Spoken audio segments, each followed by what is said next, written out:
Hello students, मैं निखिल गुप्ता स्वागत करता हूं आपका इस वीडियो में, जिसमें हम लोग द्विघात समीकरणों को हल करने की पहली विधि जो है गुणनखंड विधि वो स्टार्ट करने जा रहे हैं। इससे पहले 4.1 प्रश्नावली और उसके उदाहरण हमने कर लिए थे, जिसके लिंक आपको वीडियो के डिस्क्रिप्शन में मिल जाएंगे, वहां से आप जरूर देख लें।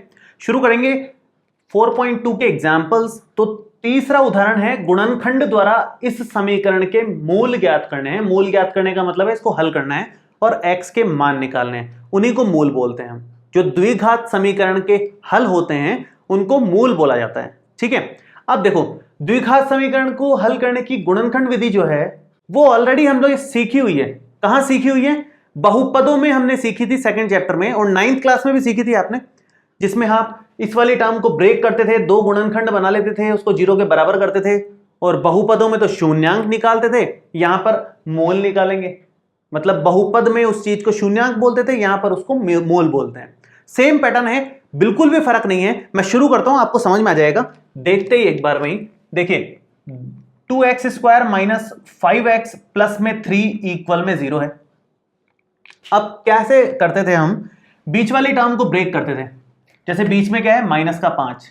माइनस के 5 को ऐसे दो हिस्सों में तोड़ना है कि गुणा करने पर तो 2 गुणा 3 आए, मतलब 6 आए, और जोड़ने या घटाने पर माइनस का 5 आए। यही करते थे हम लोग कि जोड़ने या घटाने पे तो ये मिल जाए, गुणा करने पर 2 गुणा 3 ये मिल जाए।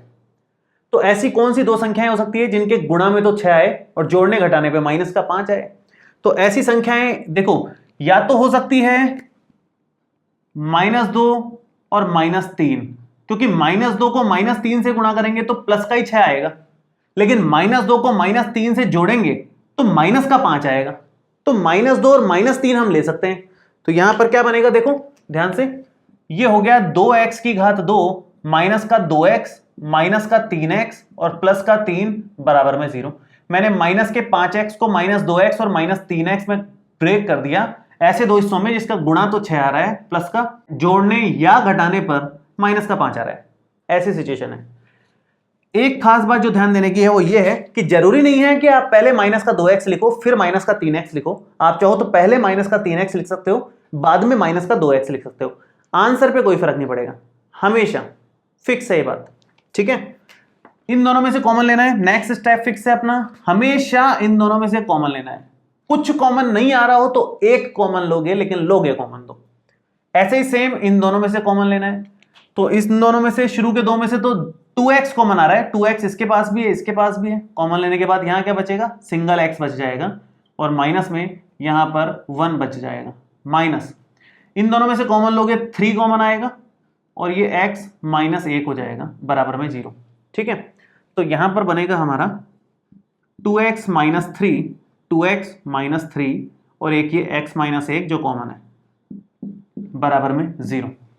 अब हमें क्या करना है? इसके मूल निकालने के लिए या हल निकालने के लिए, दोनों एक ही बात है। इस समीकरण का हल निकालो या मूल निकालो, एक ही बात है, बस शब्द अलग अलग है।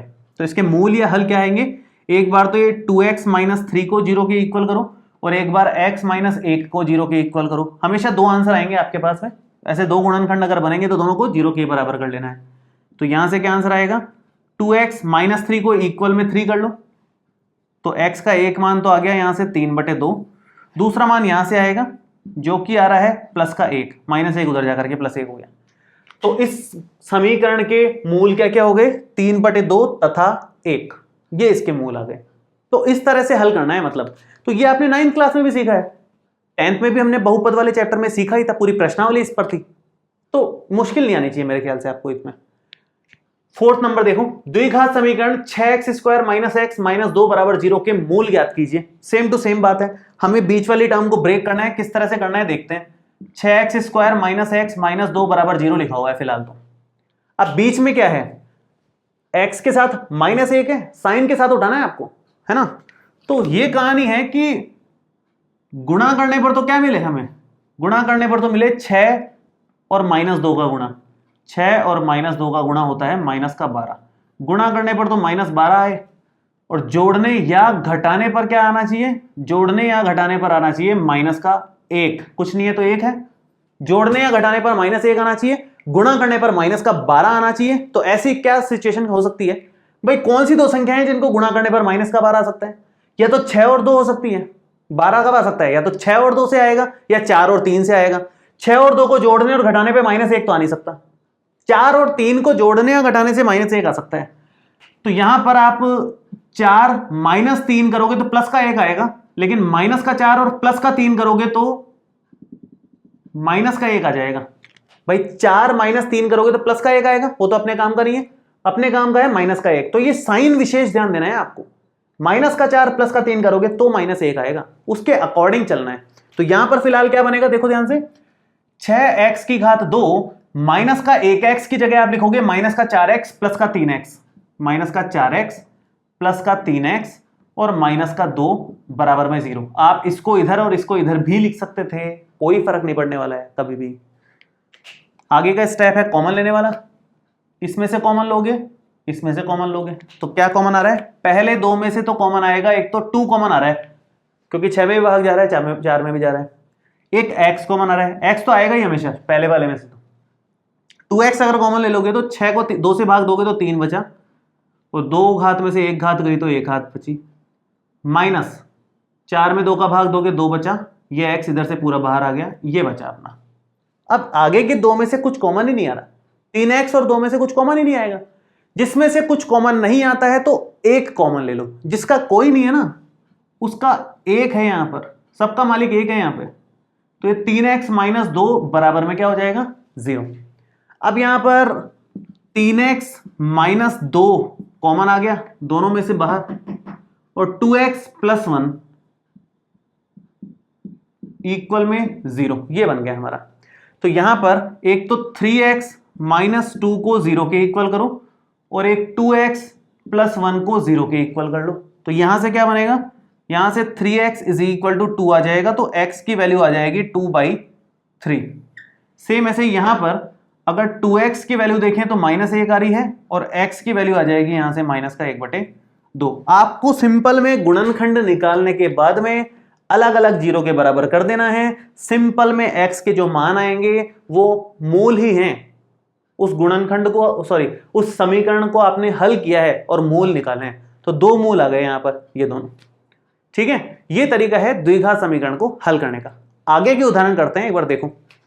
अब कभी कभी इस तरह के भारी क्वेश्चंस का सामना करना पड़ सकता है आपको, जहां पर रूट हो। करने का तरीका एकदम सेम रहेगा, बस थोड़ा ध्यान से करना पड़ेगा। पैटर्न एकदम सेम रहेगा जो मैंने किया था अभी तक भी।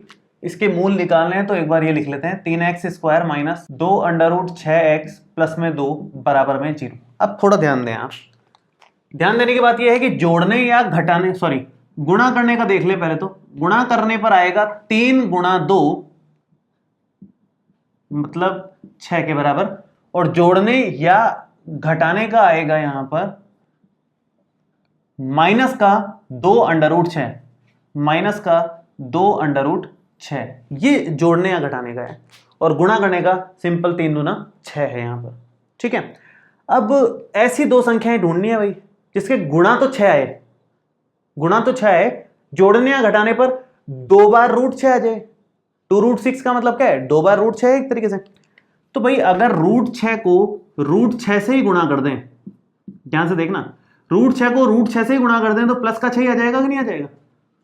रूट से रूट कैंसिल आउट हो जाएगा, ये 6 बन जाएगा। तो ऐसी दो संख्याएं जिनका गुणा तो प्लस का 6 आ रहा है, लेकिन और जोड़ने या घटाने पर 2√6 आ रहा है। देखो √6 और √6 को जोड़ेंगे तो 2√6 आ जाएगा, माइनस साइन नहीं आएगा। माइनस साइन लाने का एक ही तरीका है, दोनों को आप माइनस का बना दो, तो माइनस माइनस प्लस का 6 हो जाएगा ये तो, और माइनस माइनस को इसको जोड़ोगे तो साइन माइनस का आ जाएगा। गुणा करने पर तो प्लस का साइन आ जाएगा और जोड़ने पर माइनस का साइन आ जाएगा। तो -6 और -6 में अगर इसको अपन ब्रेक करें अंडर रूट में तो आराम से ब्रेक हो जाएगा। मतलब अब इसको क्या लिख सकते हैं हम, इसको लिख सकते हैं 3x की घात 2 माइनस √6x फिर से माइनस √6x और प्लस में 2 बराबर में 0। 2 बार √6x लिख दिया माइनस का, तो -2√6x हो गया यहां पर। ठीक है, अब आगे कैसे सॉल्व करना है, क्योंकि इसमें कॉमन लेना ही थोड़ा भारी पड़ेगा अपने को। x तो कॉमन दिख रहा है, शुरू के 2 में से कॉमन आएगा, बाद के 2 में से कॉमन आएगा, तो शुरू के 2 में से x तो कॉमन दिख रहा है, लेकिन यहां से समझ नहीं आ रहा कि क्या कॉमन आएगा।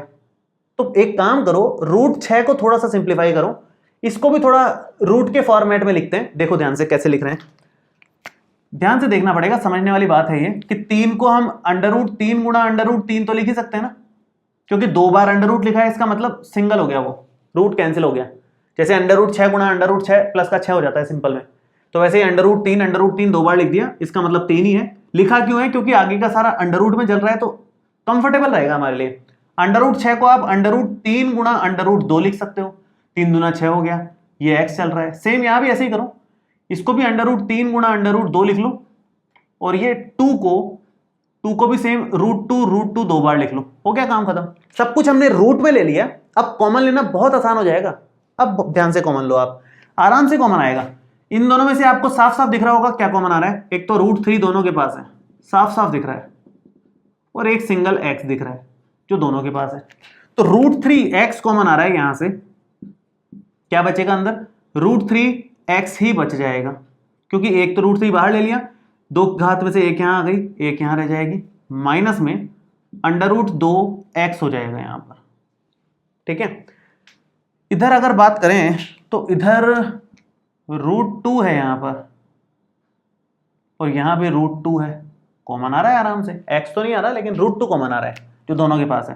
तो माइनस का √2 कॉमन लो। अब एक छोटी सी बात यहाँ जो खास ध्यान देने वाली है वो ये, अगर यहाँ माइनस साइन है पहले वाले में, बाद वाले में हो नहीं हो कोई फर्क नहीं पड़ता। अगर यहाँ माइनस साइन है तो यहाँ माइनस ही कॉमन आएगा, अगर यहाँ प्लस साइन है तो यहाँ प्लस का ही कॉमन लोगे आप। अब माइनस का साइन कॉमन लेने में जो खास बात ध्यान देने की होती है वो ये होती है कि अंदर के सारे साइन बदल जाते हैं।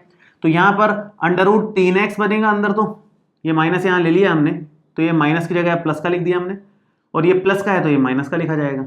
√2 तो बाहर ले लिया, √2 बचेगा, साइन चेंज हो जाते हैं अंदर वाले, मतलब बस ये। और जब आपका ये दोनों सेम आ जाए, मैंने यहाँ गलत कर दिया, ये x कॉमन आ गया था तो यहाँ x नहीं बचेगा। अब अगर आपका यह और ये कॉमन आ गया, मतलब सेम आ गया, इसका मतलब आपने सही किया है, कहीं कुछ गलत नहीं है। तो हम क्या लिखेंगे इसको आप लिखोगे √3x माइनस √2, ये ऐसे कैसे, और √3x माइनस √2 अगेन सेम बन रहा है, उसमें कोई अपन कुछ कर नहीं सकते, सेम बन रहा है जो बन रहा है, ठीक है जो भी है। इसको 0 के इक्वल करोगे, √3x माइनस √2 को 0 के इक्वल करोगे, ये भी सेम ही है, तो एक ही बार 0 के इक्वल कर लो, सेम आंसर ही आएगा 2 बार एक तरीके से। तो क्या आंसर आएगा इसका? √3x बराबर √ में 2, ये माइनस साइन उधर चला जाएगा प्लस में, तो x का मान आ गया √2 बटे √3। ये हमारा फाइनल आंसर है। √2 बटे √3, इकट्ठा √ भी लगा सकते हो, मतलब ये ऐसे भी कर सकते हो आप, इसको 2/3 का होल √ भी लिख सकते हो, एक ही बात है। तो हमने क्या किया, बीच वाली टर्म को ब्रेक किया, अभी भी सेम ही काम किया, बस रूट वाले क्वेश्चन थे तो हर चीज को रूट में बदल दिया, और ब्रेक करके एकदम जितने टुकड़ों में ब्रेक कर सकते थे सबको ब्रेक किया, फिर कॉमन लिया, फिर आराम से गुणनखंड हो गए और आंसर निकल गया, कहीं दिक्कत ही नहीं आई उसके बाद में। तो ये थे रूट वाले क्वेश्चंस को कैसे डील करना है हमारे को। ठीक है, 6 नंबर एग्जाम्पल करते हैं। अब उसमें क्वेश्चन पढ़ करके पहले तो आपको इक्वेशन बनानी पड़ेगी और फिर उसको हल करना पड़ेगा। इस तरह के क्वेश्चन एग्जाम के हिसाब से बहुत इंपॉर्टेंट होते हैं, और एक ये क्वेश्चन भी बहुत इंपॉर्टेंट है, इस पे भी मार्क कर लेना आप लोग। आगे वाला जो एग्जाम्पल है वो भी बहुत इंपॉर्टेंट है, एग्जाम्पल नंबर 6। देखिए स्टार्ट करते हैं। उदाहरण नंबर 6 है, एक धर्मार्थ ट्रस्ट 300 वर्ग मीटर क्षेत्रफल का प्रार्थना कक्ष बनाना चाहता है, जिसकी लंबाई उसकी चौड़ाई के 2 गुने से 1 मीटर अधिक है। कक्ष की लंबाई और चौड़ाई क्या होनी चाहिए?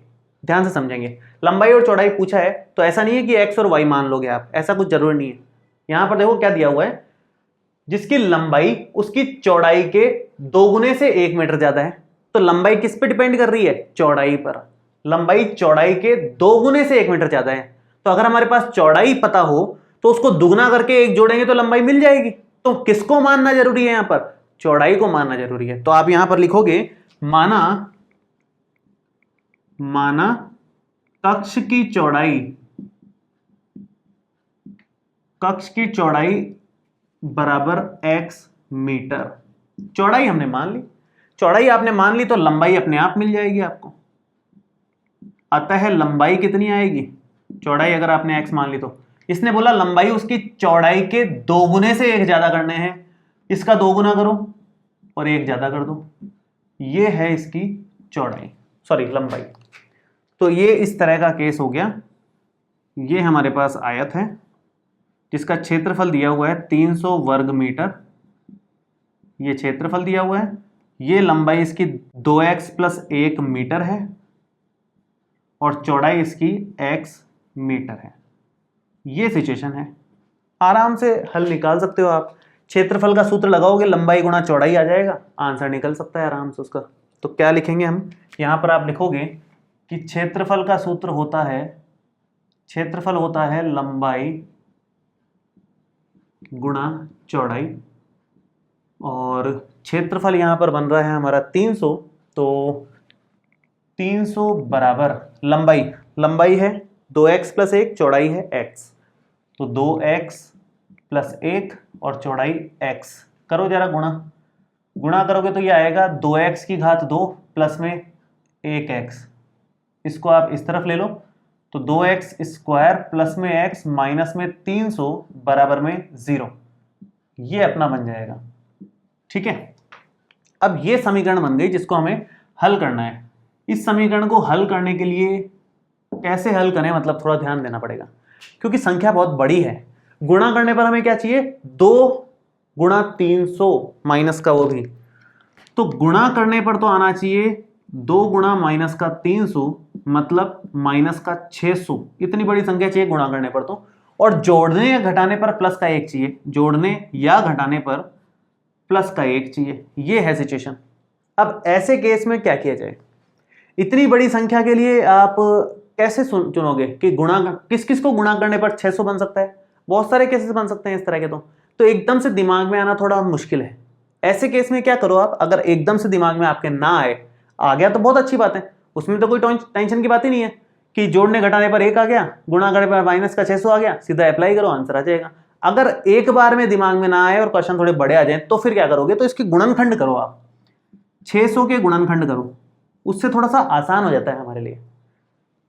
तो 2 का जा रहा है यहाँ पर, ये 300 आएगा, फिर से 2 का जा रहा है 150 आ जाएगा, फिर से 2 का जा रहा है 75 आ जाएगा, 3 का जा रहा है 25 आ जाएगा, 5 का जा रहा है 5 आएगा, 5 का जा रहा है 1 आएगा।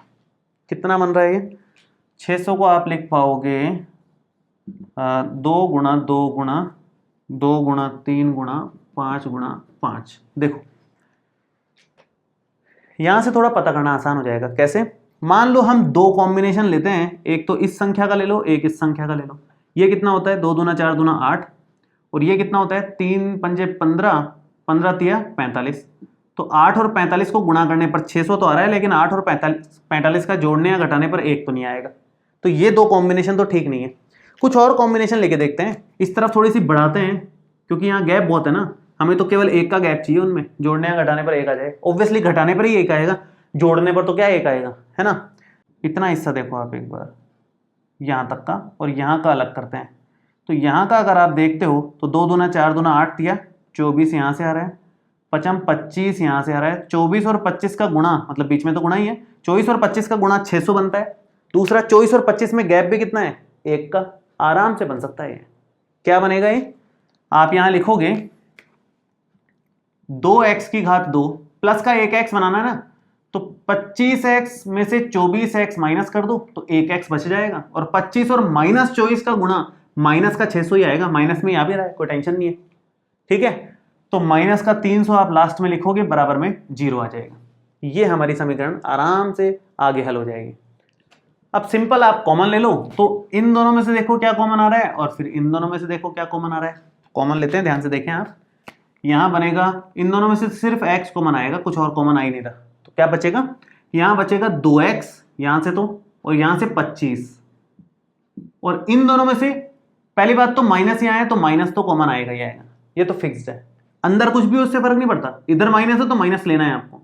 और 24 और 300 में से कॉमन आता है 12, 12 का पूरा पूरा भाग इधर जा रहा है तो 12 कॉमन आ जाएगा, तो यहां बचेगा 2x, अंदर के साइन चेंज, माइनस का हो जाएगा, प्लस 300 में 12 का भाग देते हो तो अब 25 ही आएगा आपका, बराबर में 0। हमेशा ये और ये आपका बराबर आएगा, सेम आएगा। इसका मतलब हमने जो किया है वो सही किया है, सेम नहीं आ रहा मतलब कुछ गड़बड़ हो गई है हमसे, क्वेश्चन में मिस्टेक नहीं है वो।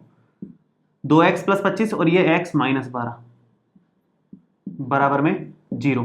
तो ये एक तो 2x प्लस 25 को 0 के बराबर करो आप, और एक बार x माइनस 12 को 0 के बराबर करो। तो यहां से तो 2x बराबर माइनस का 25 हो जाएगा, तो x का मान माइनस का 25/2 आ जाएगा, जो कि गलत है क्योंकि x क्या है, चौड़ाई, चौड़ाई कभी भी ऋणात्मक नहीं हो सकती, इसलिए ये आंसर सही नहीं है।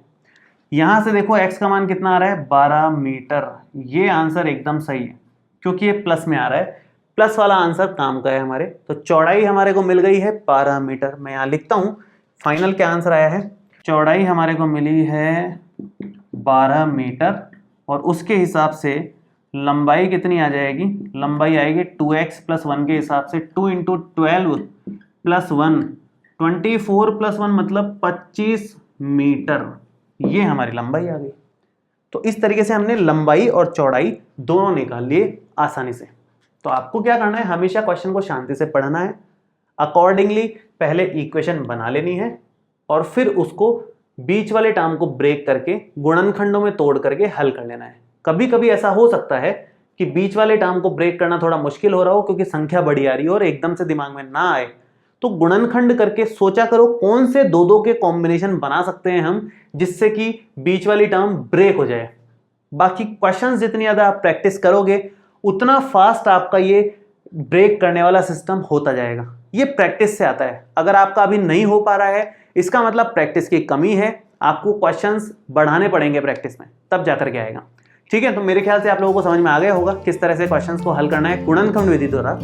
अब गुणनखंड विधि के ही क्वेश्चंस हैं प्रश्नावली 4.2 में, वो हम अगले वीडियो में डिस्कस करेंगे। इस वीडियो में आपको कोई भी डाउट हो तो आप नीचे कमेंट बॉक्स में लिख सकते हैं और ये वीडियो कैसा लगा ये भी कमेंट करके जरूर बताएं। आपके कमेंट से बहुत सारा मोटिवेशन मिलता है और नए नए वीडियोस को बनाने का, और इन वीडियोस को अपने फ्रेंड्स में भी शेयर करें। मिलते हैं आपसे अगले वीडियो में। Thank you so much.